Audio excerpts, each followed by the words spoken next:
Good morning, ladies and gentlemen. It is I, Keith, back again with yet another video blog. This morning I will be coming to you live from my kitchen, as always, talking to you about Wrestlemania. Oh yes, Wrestlemania. Probably the biggest pay-per-view event of the year, most definitely the WWE's biggest event of the year, which takes place this Sunday at MetLife Stadium in New York. Now, the interesting thing is, let's get this out of the way right away. I know there's some people that are going to sit back and say, well, you know wrestling's fake, right? And let me address that. Going up to somebody who enjoys watching wrestling from time to time like I do and saying, you know wrestling's fake, is like going up to a little kid and saying, there really is no Santa. Or going up to a crowded movie theater that just left Empire Strikes Back and saying, it wasn't real. There really is no Boba Fett. There really is no Darth Vader. Sometimes we get that, but we just enjoy the entertainment. And I've known for a long time that a lot of the, or all of the events that take place in the squared circle are somewhat scripted. But as I've grown older, I've also come to respect a lot of the things that the WWE does and a lot of things that the WWE represents. Things like the anti-bullying campaign, things like the Slam Down Your Vote campaign, things like getting out and helping the charities and the communities across the U.S. and across the world. How can you not applaud their efforts? Yes, some of the storylines that might take place in the squared circle are a little bit hokey, and I may not agree with all of them, but for the most part, I've had a great time coming along for the ride.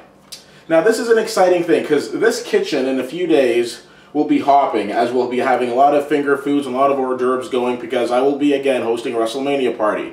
Through that front door, well, you can't see it, but trust me, it's right over there. Through that front door, my great uncle is going to come in the door, my dad's going to come in the door, and several friends. And we're going to culminate on the basement and on the big screen, and we're going to watch The Rock take on John Cena, The Undertaker take on CM Punk, and all the other exciting matches to unfold at this year's Wrestlemania. Now, I remember as a little boy going to see Wrestlemania on the big screen. Now, think about this. Driving from here in Ottawa to Montreal, which is about a 2-hour drive, God love my dad, took his excited little boy down to Montreal to watch a Wrestlemania on the big screen before pay-per-view came to be. So think about that. We left our house because we couldn't get Wrestlemania here, and we drove to another city to watch it. I have pretty much seen every single Wrestlemania live. Not live in person, but live in terms of on a pay-per-view or a closed-circuit venue. I went to Wrestlemania 18 in Toronto live, and it was a phenomenal experience. There is nothing like Wrestlemania. Cities now actually bid on Wrestlemania because it brings in so much revenue to their local economy. Think about this. WrestleMania 18, when I went, a ringside seat was $600. Now, WrestleMania 29, a ringside seat is $2,000. And what hasn't changed? It sells out. It's absolutely ridiculous. Anyways, I want to say that, you know what, I've been a huge fan for a long time. I can't necessarily say that I'm watching every Monday or I'm watching every Friday, but I am keeping track of what's going on, and I do not miss a Wrestlemania. For me, Wrestlemania is all about the pageantry, it's all about the excitement, and lately it's been all about The Undertaker. The 20-0 streak is something to behold, and again, for those who are coming along on this blog for the first time and don't really get the whole WWE thing, Wrestlemania is an annual event. WWE puts on about 12 pay-per-views per year, WrestleMania being the biggest. This character, The Undertaker, has never lost at a WrestleMania and currently stands 20-0. So in my typical blog fashion, I'm going to preview a couple of matches that I'm really looking forward to. But for a character to go 20-0 at an event is something to behold. It started out he would just be winning at WrestleManias, and then by the time WrestleMania 12 or 13 came along, then people started talking about the streak and the fact that he's never lost.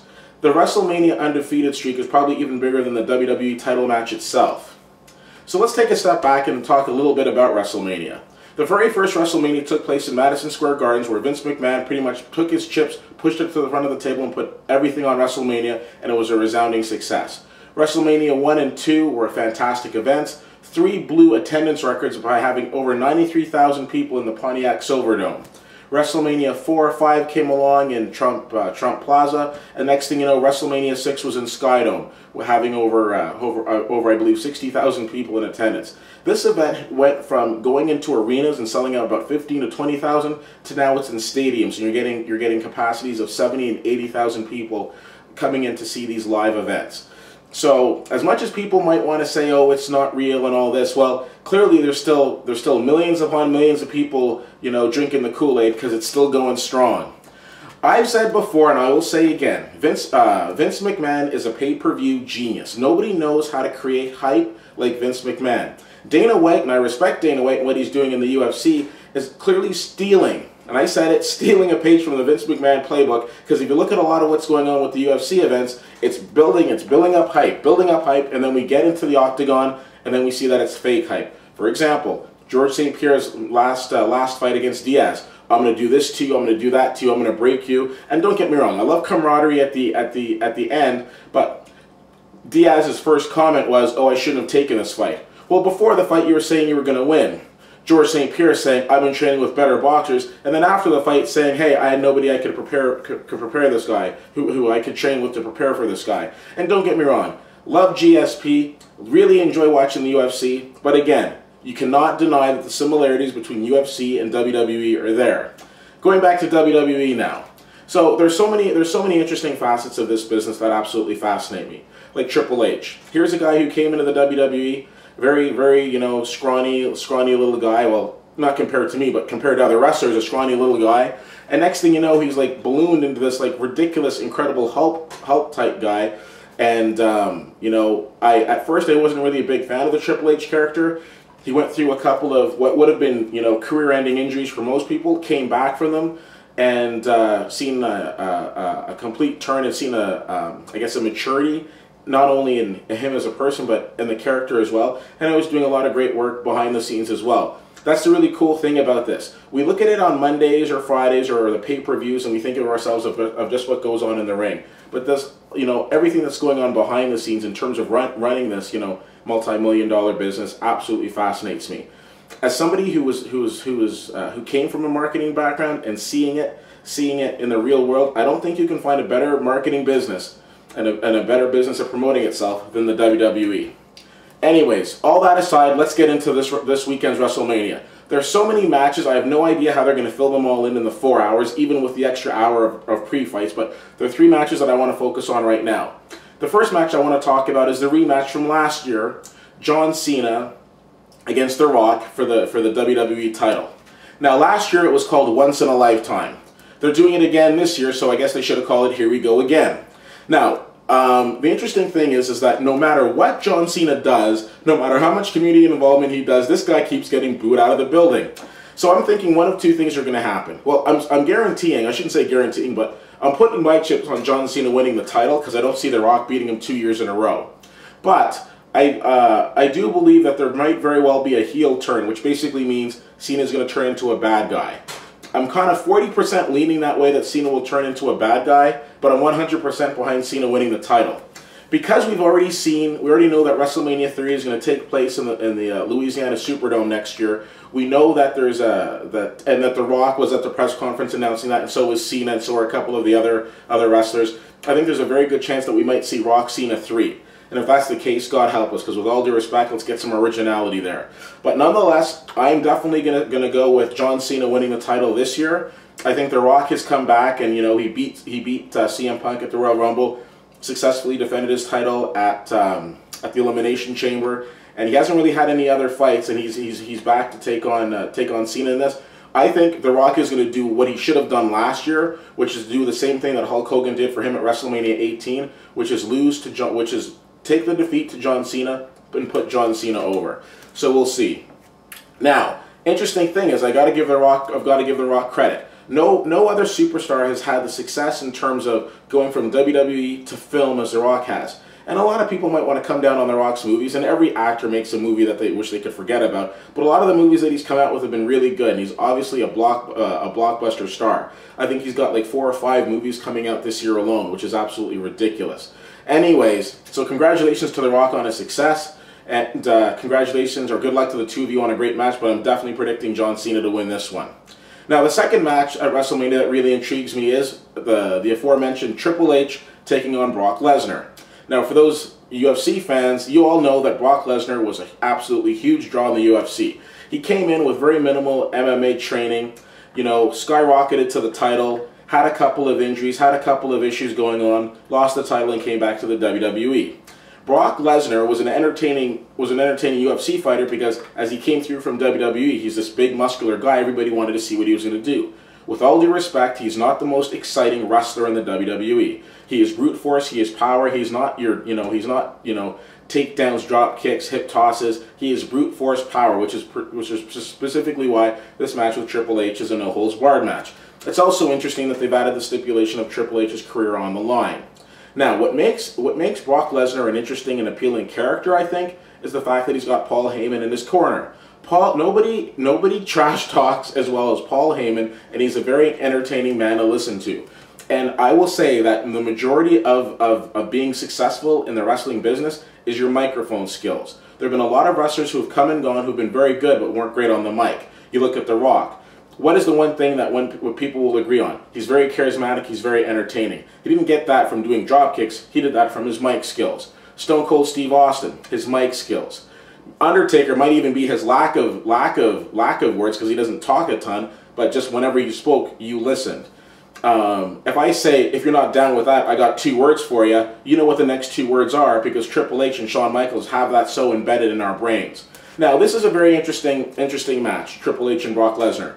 On the one hand, I would think to myself, with all the stuff that Triple H has going on behind the scenes, I would think that he would probably want, to just focus on all the behind the scenes stuff. So in that instance, I'd be more likely to go with Brock Lesnar winning. But at the same token, Triple H has had an illustrious career in the WWE, 13-time world champion, tons of accolades. Do I really see him going out with a bad guy beating him in the middle of the ring at WrestleMania? I have a hard time digesting that. I also don't think Shawn Michaels, who's in his corner, is going to turn on Triple H, because where would that go? Triple H wouldn't be able to fight him because he'd be retired. So that doesn't make any sense either.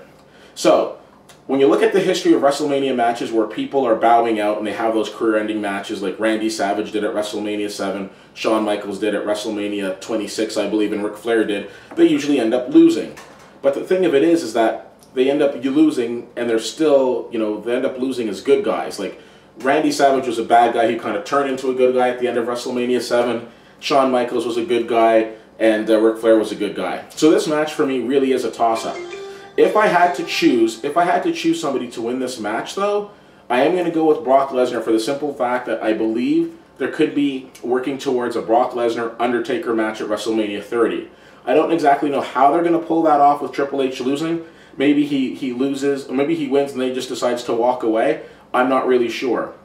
But I'm gonna go with like a 53% chance of Brock Lesnar winning. So if you're asking me for a pick, and I know I'm gonna give it to you, let's take Brock Lesnar to win this one. I don't exactly, again, know now how that's gonna happen because I can't see Triple H, losing on the biggest stage of them all, and that's not deserving of how his career should end.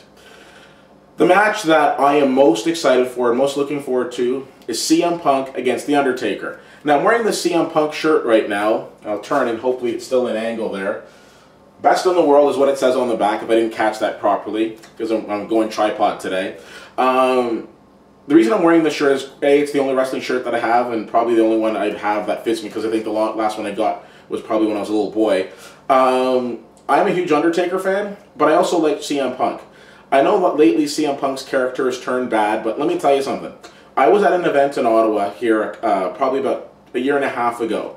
And after the camera stopped rolling, it was Monday Night Raw, and after the camera stopped rolling, I was blown away at the fact that CM Punk went around the ring, so to give you a picture, down one ring aisle, around the ring, back up the other ring aisle, just shaking fans' hands. And to me, that touched me, because here's somebody who appreciates and wants to give back to the fans. And if you're a little kid there and CM Punk came along and shook your hand, you were like blown away.